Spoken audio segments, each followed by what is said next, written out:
When I graduated, I worked for a really large healthcare company helping manage their $10 million plus Google Ads budget. So when your CPMs go up, which they are going to on Black Friday because more people are putting dollars behind their ad campaigns, more people are advertising in general, etc. But during those times, conversion rate also increases. So as long as your conversion rate is high enough to offset that increase in ad costs, your ROAS is going to increase. And typically, in my experience, conversion rate, just because it's Black Friday, tends to increase significantly more than your ad costs. Try to expand your ad spend. Your ads are going to be pushed out to colder and colder audiences because there's only so many people in that bottom and middle of funnel that you, like the low-hanging fruit, so to speak.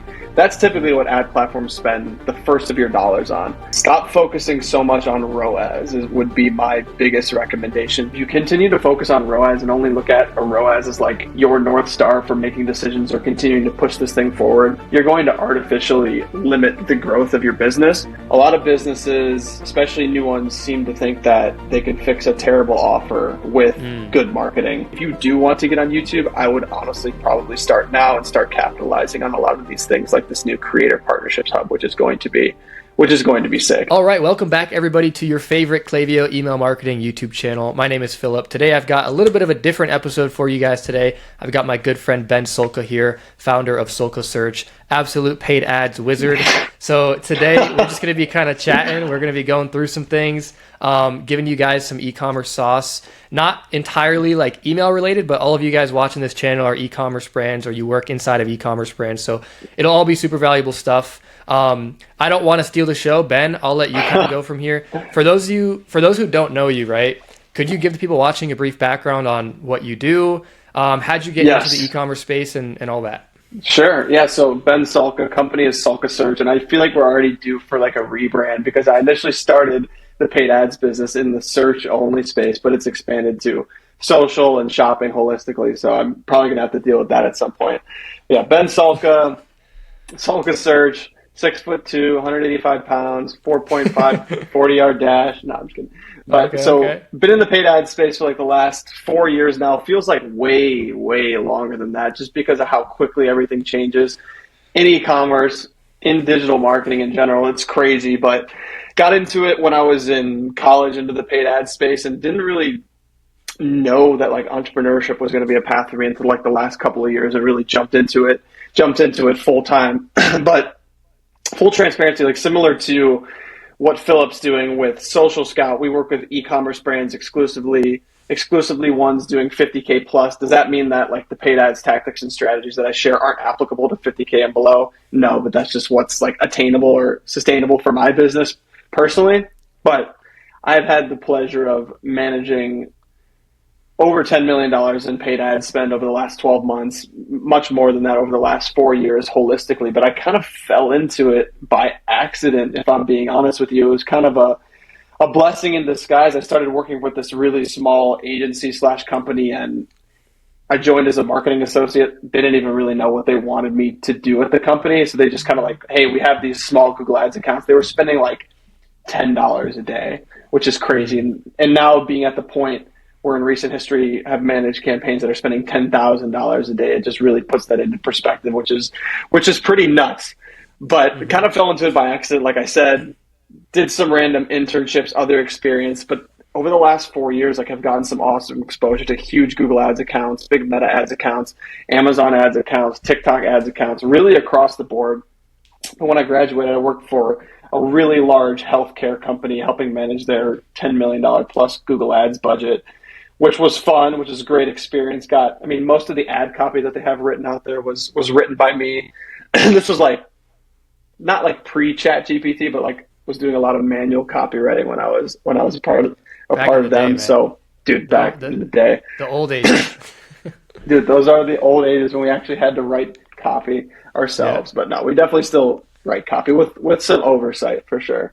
But that was that experience. And then when I was working there, I started Solka Search as a side hustle, actually. So I was working for the first year or so of the business, was putting in like 60, 70, 80-hour weeks managing both the full-time job along with trying to grow the business.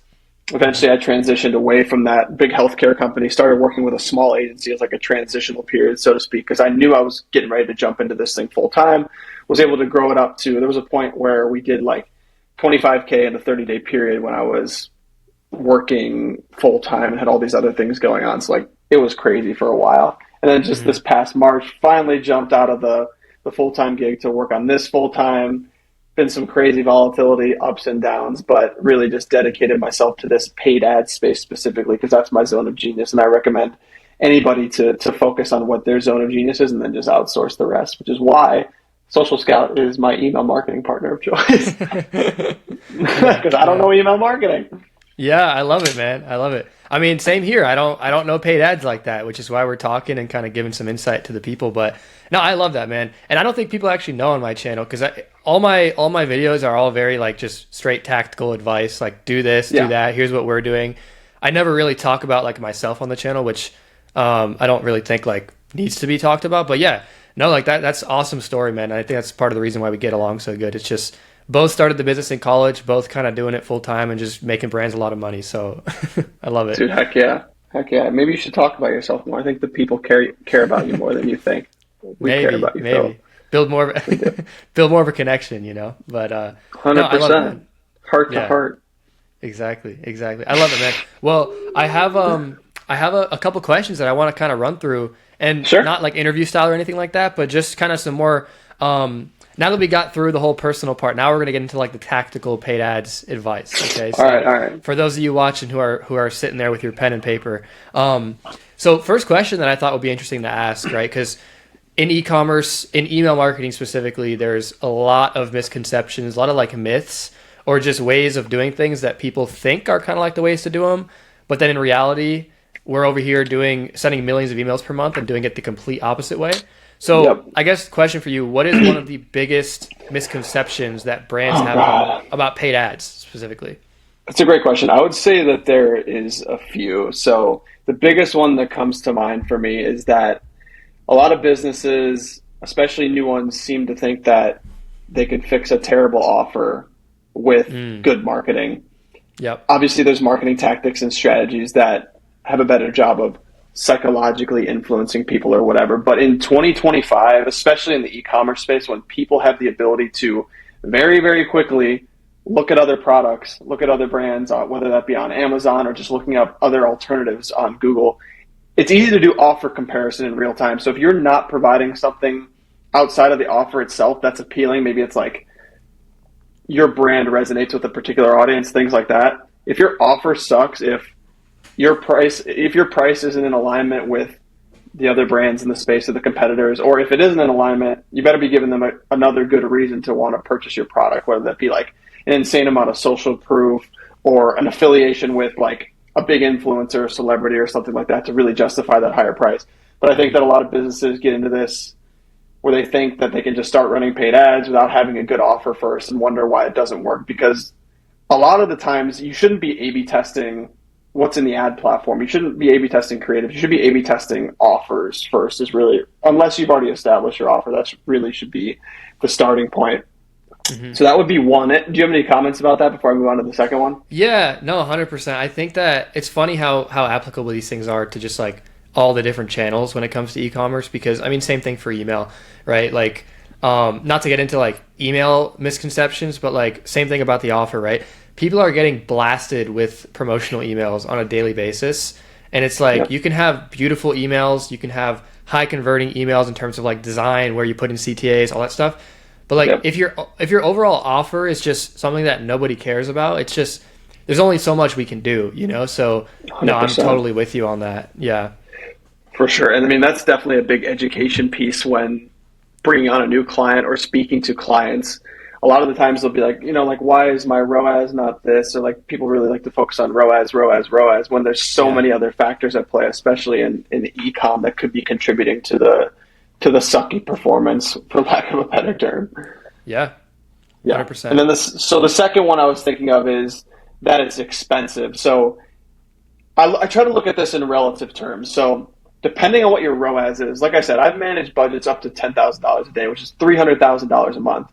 But if your Hmm. ROAS is a 5, a 10, a 12, a 15, whatever it may be, it's only expensive in terms of like what's going out, but what's coming back in is Yeah. way more than justifying the amount that you're spending. So I try to change like the brands that I work with perspective in terms of like it being expensive. And this is part of the reason why I love paid ads, and I'm sure why you like email marketing, because it allows us to one for one, like say, these efforts are leading to these dollars, and that's why it justifies spending this much money on them. And then you can do things like incrementality testing, like pausing off in certain markets, or, you know, I wouldn't recommend pausing off as a whole, but like if you were to pause off your campaigns, I guarantee that that increase in revenue that you were seeing because of the ads that you were running would decrease. So obviously there's that one-to-one between the ads that you're running and the revenue that you're driving, which justifies it being expensive. Like, and something I try to preach to brands all the time, and it's a big mindset shift for business owners too,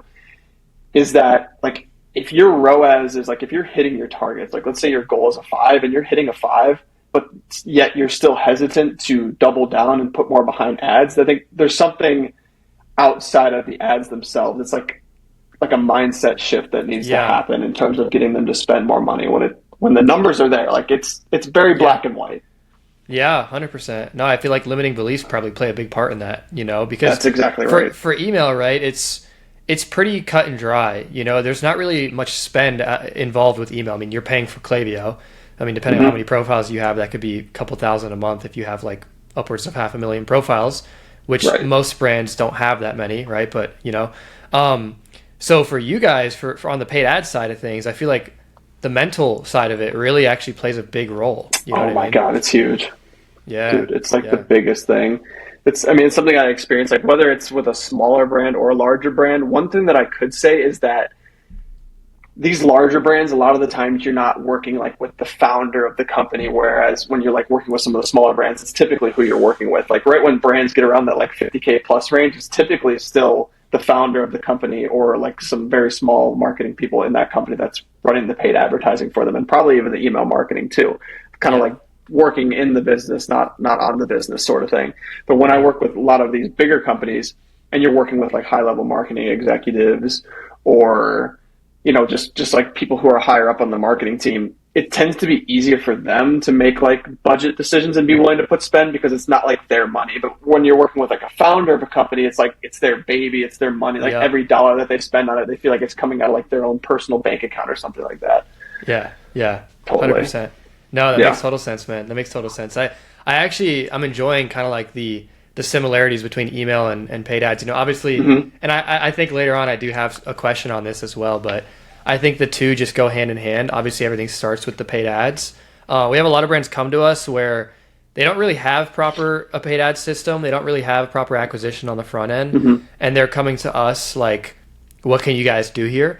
And by all means, we could totally help out and make you a bunch of money, but I often tell them like, hey, you guys need like killer paid ads first, and then we'll come in and we'll crush things even further, right? It's like that synergy. So we'll get into that a little bit later. Yes, I'm looking forward to that. Yeah. All right, cool. So next question. So kind of like a, I don't know, abstract one, whatever you want to call it. If you were a brand owner, let's say you just cracked 50K a month in revenue. Okay. What are 2 to 3 things that you would do immediately with your paid ad system to scale? Assuming you're not running ads. Like what are your kind of first steps to kind of get that going?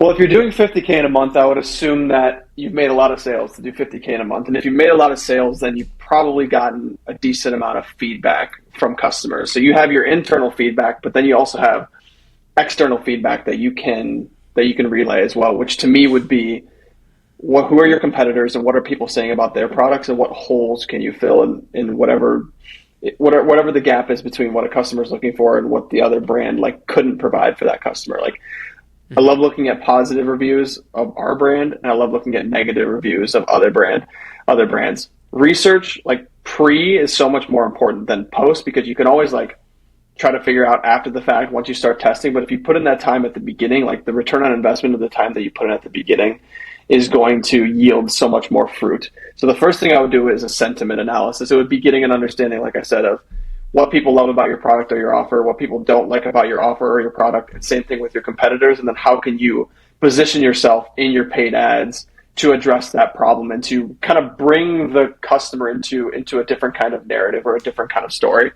Those would be one of the 2 big things: sentiment analysis and then a competitor analysis as well, which would be what types of creatives are other brands already running in this space? What does their messaging look like? How are they positioning their brand? And then how can you, within your brand, do something similar? Like you want to model proven tactics, but then make it unique to your own personal brand. So I think like the word is strategy. Like you want to have a real strategy in place before putting dollars behind something, because you could you could set up an ad campaign on Google in minutes, and they make it easy. You could set up an ad campaign on Meta in minutes, and AI is making this even easier to do, but that can't replace the actual strategy and the research that needs to go into that before you even push a single paid ads campaign live. So that's like the first thing I would focus on. Mm-hmm. And then, like I said, with creative development, looking at other people's ads in the space and modeling them, I would put a lot of effort into content and creative development, especially in the ecom space that we work in. It tends to be a very visual product. No matter who you're working with, it seems like that's been the case for me. Like if you have a very visual product, put the money into taking really great pictures of it and making really great creatives. But those creatives are not going to perform well unless they are backed by that intentional strategy and research as well, and addressing trigger points or pain points in those ads that you've uncovered from doing that sentiment analysis or customer analysis as well. Mm-hmm. Then after doing those two things, my next focus would be start with some evergreen campaigns. If you're doing $50K a month, you probably have a hero product or several hero products, and those offers have been proven because people want to buy them through organic or whatever other channels you're getting those $50K in sales through. Take those proven offers. There's a reason that they're performing well, and if they're performing well in those other channels, then they're likely to perform well as paid ads as well if the offer's been proven. So those are kind of some areas that I would start with. Mm-hmm. Yeah, I love it. He just gave you the playbook, everybody. So take that and run with it. It's worked for me, so don't blame me if it doesn't work for you, but it's worked for me. Or just hire him. Hire him and he'll do it for you. That's exactly right. Shameless or hopefully my team. Yeah. Yeah. Hopefully hire my team. If I'm doing the execution work for the rest of my life, it's not going to work. Yeah. I plugged you guys there just shamefully. I know. All right, I appreciate that. Cool. I appreciate that, man. So this one right here is a different tune, right? So let's say a brand's watching this right now. And, okay, so let me paint the picture for you, right? There's an e-commerce brand watching this. His name is Joe. He runs an e-commerce brand selling, I don't know, whatever, apparel, right? He sells apparel, okay? Okay. And he's running ads right now. He's doing $50K a month in sales. He has like a break-even ROAS. So like, not terrible, but he's not really making money, so not where you want to be. What's one piece of advice you'd give him, or next steps for Joe? Come on, Joe. Well, you kind of threw a wrench in this when you said an apparel company. So what I look at when I think of the difference, I do have a client who is an apparel company. The difference between an apparel company and, like, let's take like a consumable product, for example. An apparel company, your first purchase AOV needs to be significantly higher, because if you have a consumable product, for example, you could break even on that initial purchase because it's consumable. If people like it, they're going to come back and buy it again and again, which is why email tactics are so important. But when it comes to something like apparel, people don't typically come back and buy over and over again unless it's a Nike or an Adidas. Like if you're a boutique apparel store or something like that, where someone's like, oh, I really like that specific item, but I'm not really interested in the brand at all. Your first purchase average order value needs to be very, very high, which to me means possibly more bundling would be an area of focus for me to increase profitability if I was an apparel company.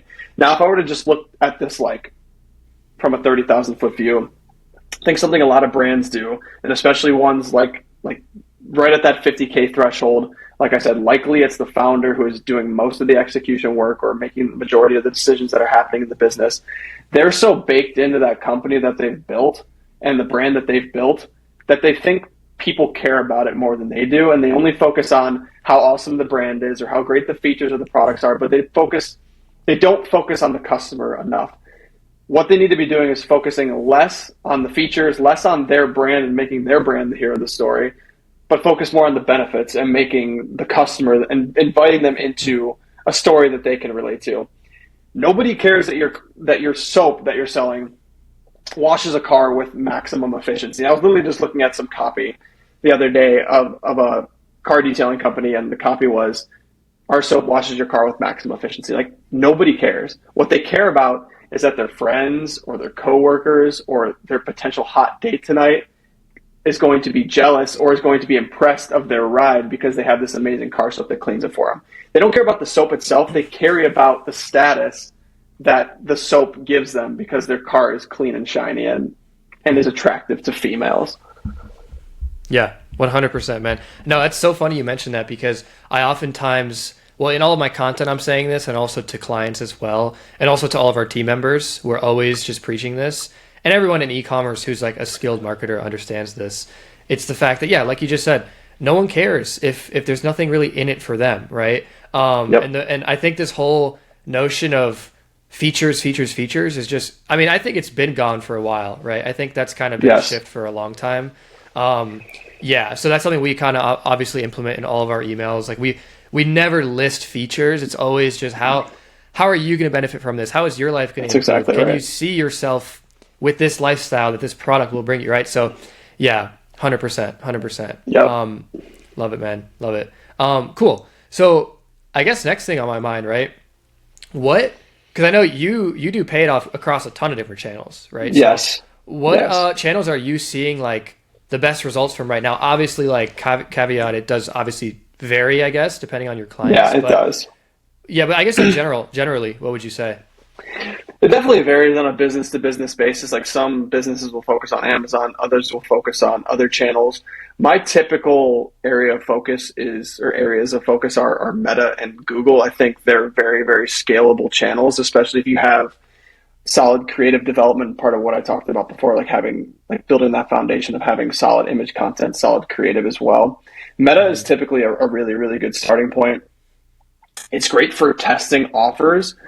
You tend to get results a lot quicker, and especially in the ecom space, which is part of the reason why I love it so much, is if you're running a product and let's say it's a $50 AOV, you can go spend 200 in ad spend. If it's not generating a profitable return, you can with some confidence say that, hey, that creative didn't work. Whereas if you have like a $2,000 AOV, you'll have to spend significantly more to get like statistical significance and figure that out. But I think Meta is like if you have an AOV that's like $500 or less, I would probably start on Meta for testing your offer, driving engagement, and delivering sales that tend to be profitable more quickly.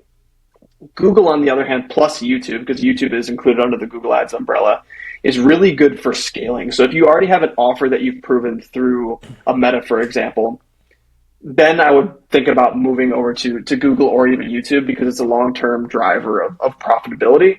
And the reason that is because the learning phase. So when you push a campaign live, Google's algorithm needs to get an understanding of what you're selling and try to find new customers, and it'll get better at doing that over time. Google's learning takes a lot longer than Meta's does, in my experience, but over the long term, it's going to be more profitable. So really looking at Google as more of like an investment in long-term performance. Those two I would focus on. I would probably not start on TikTok. It's become kind of weird with TikTok Shop. People seem to be very used to purchasing products right within TikTok on TikTok Shop, and then when they see an ad that potentially takes them away to another page or like a Shopify site or something like that, for whatever reason, like just looking at the data, I don't have any like proven like narratives to back this up, but just based on what I'm seeing in the data, people tend to click that link and bounce pretty quickly. Conversion rate tends to be much, much lower. Click-through rate tends to be significantly lower as well because they think they're going to click on this and be taken away from TikTok. And a lot of people just want to be able to do things native to a platform. And with the way TikTok is set up as opposed to Meta, like click-through rates, in my experience, have always been higher on Meta. But Meta, and I'm trying not to get too in the weeds, but like Meta and TikTok charge you on a CPM basis, which is a cost per 1,000 impressions, whereas Google charges you on a cost per click basis. Since Meta and TikTok charge you on a CPM basis, that means they're charging you for impressions no matter how many clicks you get. You can get 1,000 impressions and get 0 clicks. You still get charged a certain amount because you're being charged on an impression basis. So if you have a low click-through rate on a Meta or a TikTok, especially TikTok, it becomes much, much harder to scale because if people aren't clicking through to the website, you're still being charged for it. Whereas on Google, if you're not getting clicks, you're not paying money for it. So there's a little bit more intentionality in there. But that's what I've seen with TikTok. It's been harder to scale, especially with TikTok Shop. I got done talking with a client today who owns, I think their business is probably on track to do $10 million this year. They've been running on TikTok this entire time, and they use it as a mode to bring awareness and drive traffic to other channels, and they make no money on it. Being a $10 million brand, who has proven offers, proven products running ads through TikTok Shop, they make zero money because they have to pay affiliate commissions, and TikTok Shop takes the most disgusting fees you would ever think of. But it's like this necessary beast that you have to have in place. But I definitely wouldn't start there unless you've established some of these other channels where you can drive that traffic from TikTok to a Meta or a Google, and eventually even an Amazon too. Yeah, 100%, man. And what you're saying about TikTok, man, it's so funny because when we have clients who, I mean, a lot of our clients, they do TikTok and they get revenue from TikTok Shop. It's like a big component of how they get their sales. But what I've noticed is email marketing, specifically, to take it a little bit back into my world here, email marketing, when brands are getting a lot of traffic from TikTok, is like a night and day difference. Like, it's actually very clear the quality of traffic that you're getting from TikTok. You know what I mean? If you can, if you can get a brand, a shopper to come onto your actual direct to consumer website from TikTok, first of all, that's an accomplishment in itself. And then what I've noticed is that when it comes to signing these people up and capturing their emails and actually getting them to engage with like our opt-in form or even just our welcome email, it's so much harder, right? And like, if you want to capture these people, you have to almost hit them like immediately with these sign up forms. Typically, I'm always preaching anywhere from like 6 to 12 second delay before you show them the form, because you want to kind of let them get situated, see some products they like. You don't want to bombard them. But man, the TikTok traffic and just like this low quality traffic, especially a lot of times, like even just like Instagram organic, right? Where you're kind of interrupting people from like their scroll, you know what I mean? And you're kind of just interrupting that doom scroller, like, a better term. The ability to convert those people is just, it's so much harder, you know? So it's funny that you mentioned that. And the doom scroller cannot be interrupted. And I was thinking about, you made me think about this because you're talking about the email side of things. When you acquire a customer on TikTok Shop, like if they purchase on TikTok Shop, you don't get access to their customer data. TikTok does. You don't get their email address. But when you drive them to your direct-to-consumer site, let's say it's Shopify, when they make a purchase from you, you get their email, and you know the opt-in flows better than I do, Philip. But within TikTok Shop, at least as far as I'm concerned, those email addresses, you don't get to keep them. Like those are TikToks. Yeah, and we've had clients like they're doing well on TikTok Shop, but they're like still a little bummed out. They're like, dude, I'm not getting like any data from these people, you know, because it's just all done natively. So it's like it's awesome, but at the same time, it's like damn it, like I wish. It's a necessary beast. It's a necessary beast for 100%, sure. Man. Yeah, no, 100%. And next question: what is one thing that brands should stop doing with their paid ads immediately? Like someone watching this, like stop doing this now. That's a great question. Stop focusing so much on ROAS would be my biggest recommendation. If you're at that 50K plus mark, like I understand if you're a smaller brand and you have no money, like when you're a smaller brand, that immediate profitability is important. Like it's a lifeline of your business.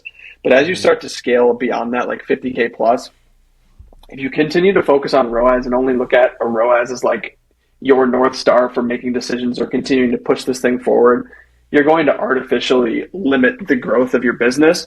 What I would focus on is LTGP to CAC ratio, which is slightly more complex than like LTV to CAC ratio or customer lifetime value to CAC ratio. LTGP is like lifetime gross profit ratio between cost to acquire a customer, basically. So like lifetime gross profit would be like the actual profit, like factoring in the costs and not just the revenue. So looking at things like LTV to CAC ratio, LTV, like those things are going to allow you to scale well beyond $1,000 a day in ad spend to continue to scale your brand beyond 50K a month, because you're going to be focused less on that initial profitability, but more on like holistic long-term profitability. Because when you have things like email in place, SMS in place, increase retention, increase repeat customer purchase rate, things like that, you should be willing to spend a lot more on an initial purchase, because you know that it's going to be profitable over the next 6, 9, 12 months, etc.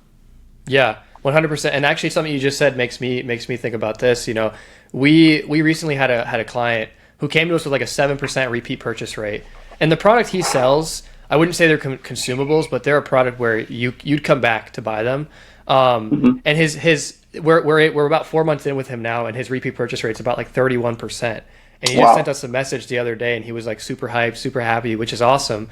And it's funny because when it comes to lifetime gross profit and then how that plays into ad spend, I mean, you're the expert, obviously, but the way I see it is like when you have these systems in place on the back end, and you can tell me if I'm right on this, you're kind of like more willing to spend, right? You're more willing Yes. to pump more money in, right?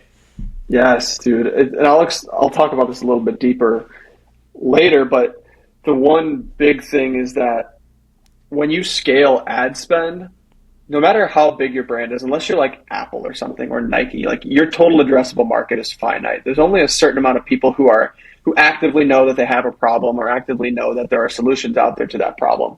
Hmm. So like bottom of funnel, there's obviously going to be less people in bottom and middle of funnel, but top of funnel, like it could be a vast majority of people.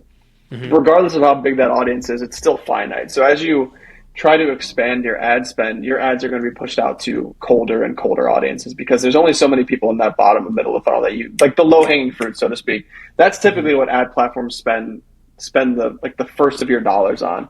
Hmm. But as you expand beyond that, gets like $1,000 plus per day, you're reaching out to people who know nothing about your brand, might not even be in the market for the product that you're selling, might not even know that they have a problem, and the conversion rate for them is going to be significantly lower, which is why you have to be willing to pay more to acquire those customers because inevitably that cost to acquire customers is going to start going up as you expand because your conversion rate's going to drop significantly. Hmm.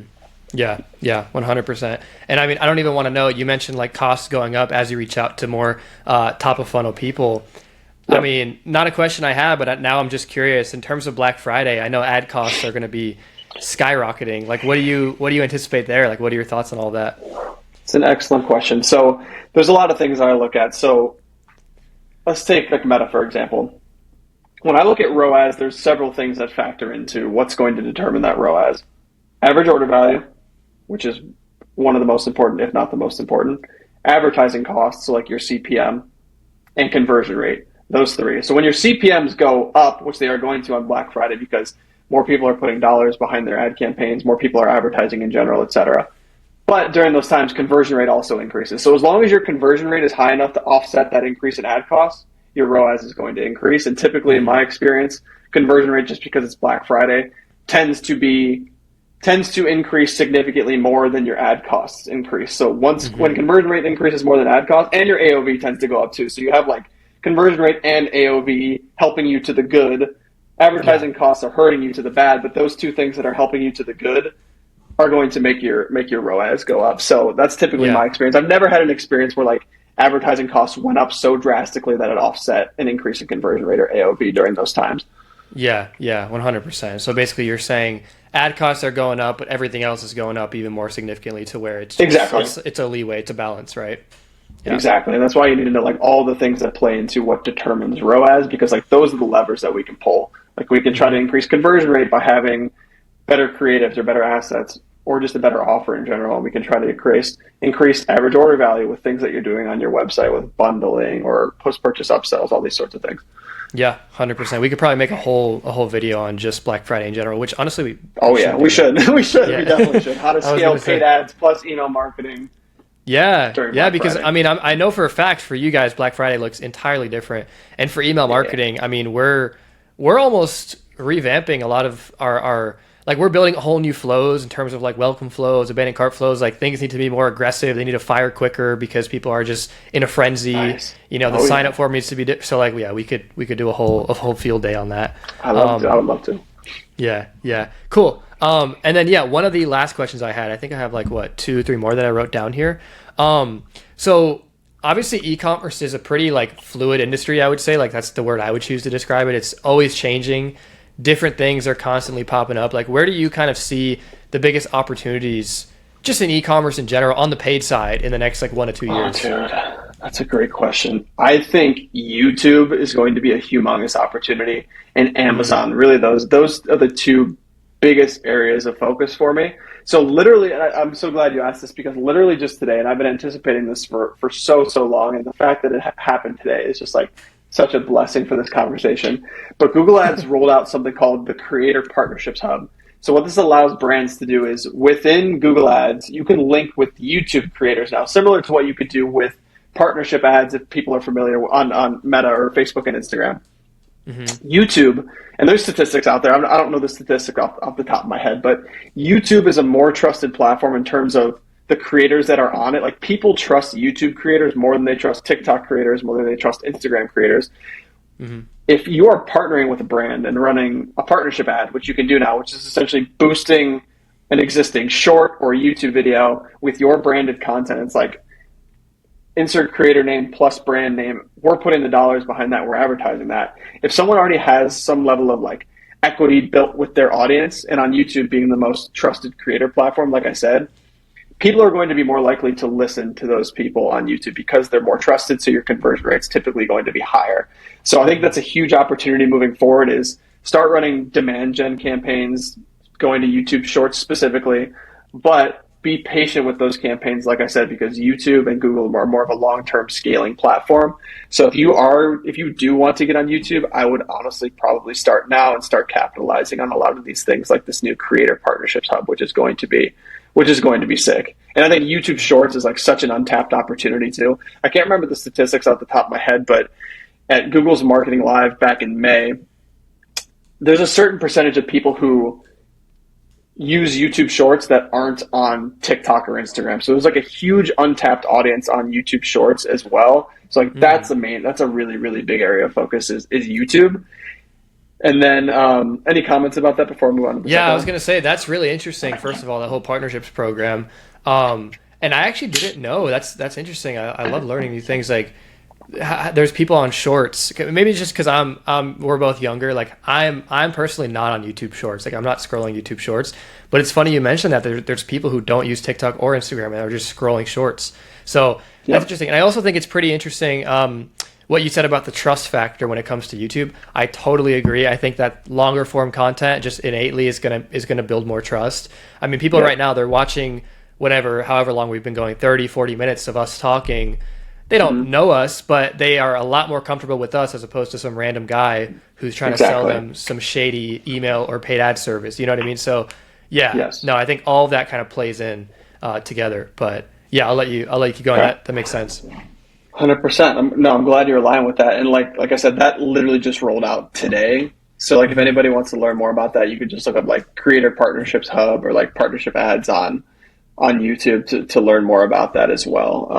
I'm probably going to make a video about it sometime soon on my YouTube channel, hopefully next week. But other than that, like the other big opportunity is just Amazon, because Amazon is Amazon. Yeah. The vast majority of e-commerce transactions happen on Amazon. That's only going to increase as far as I'm concerned. I'm not currently an investor in Amazon, but I probably should be. I mean, they are part of the S&P 500, so I got, I'm dollar cost averaging there, but I might need to buy some Amazon stock because they keep growing.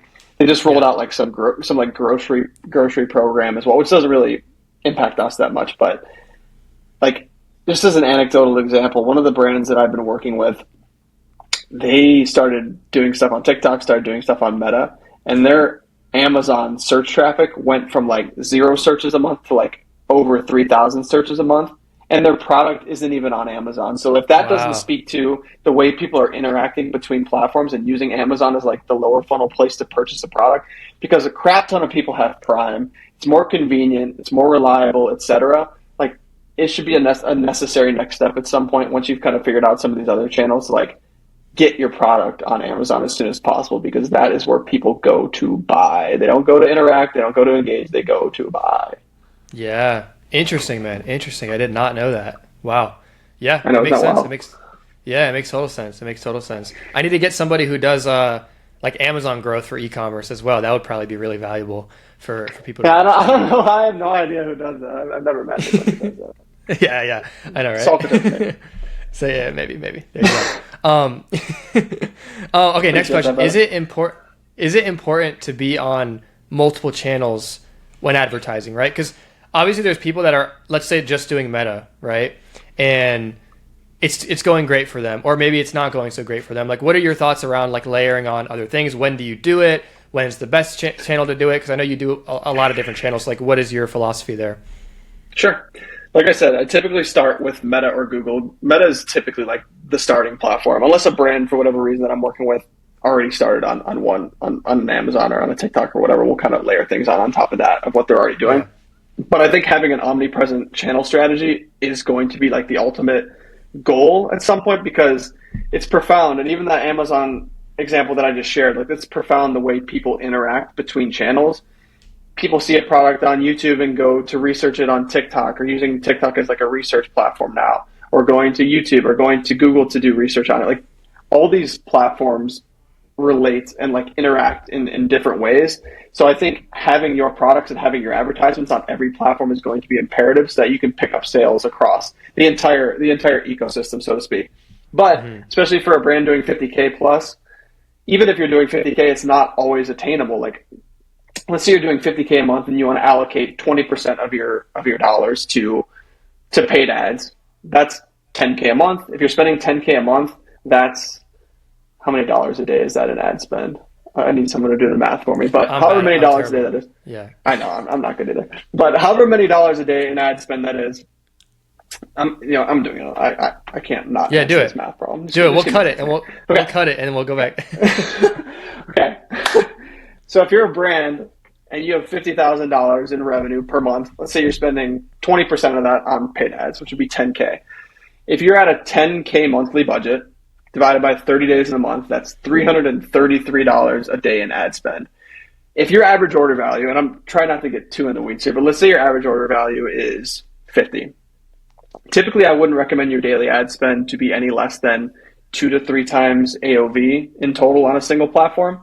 So if you're at $333 a month, in order to do that, just by running ads on one channel, you're already cutting that $333 in half by spending $150 on one channel. So the point that I'm trying to make is that it costs money to advertise on every platform, and you want to be able to advertise on every platform with some level of statistical significance without spreading yourself too thin. There's no sense in running a $50 a day campaign on Amazon, a $50 a day campaign on Meta, a $50 a day campaign on Google, et cetera, et cetera. Start with one channel. If it's working, double down on it and keep double down on it until you start to see diminishing returns. And then from there, start to expand into other platforms. Don't go for it all at once, especially if your marketing budget is relatively small. If you have a $300,000 a month marketing budget, that's a different story. But especially for a brand who's like right at that 50K mark or even like up to 100K mark, typically they don't have enough money to spend on a daily basis in all 4 ad platforms to make it viable to have that. Plus there's like creative strategy that needs to go into each platform. There is building a great listing on Amazon. There's legalities that go into being on Amazon. Same thing with TikTok or TikTok Shop. Like every single one is a beast of its own.